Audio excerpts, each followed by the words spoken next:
Friday, August 25th, 2023. Topic: 2004 Russian presidential election. Please pardon any visual and informational inaccuracies in this entirely AI-generated video.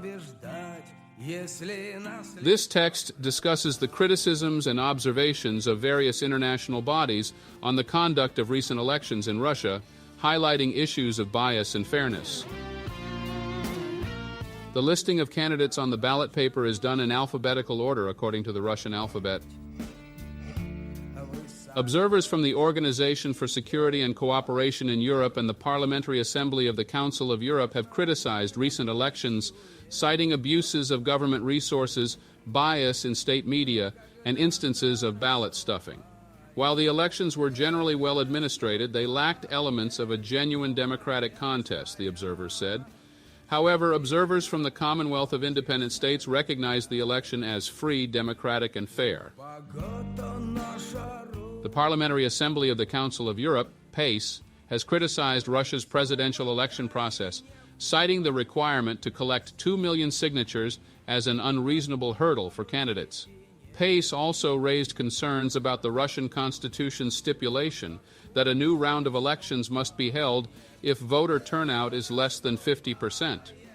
Despite these criticisms, PACE commended the election administration for ensuring the security and professionalism of the voting process.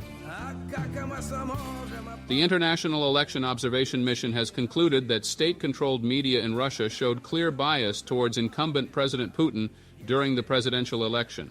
The report by the Office for Democratic Institutions and Human Rights, OSCE, of the Organization for Security and Cooperation in Europe stated that state-controlled media failed to provide equal treatment to all candidates. Private broadcasters provided more balanced coverage. Most local television outlets provided little coverage of the election, and what they did provide was generally favorable towards Putin.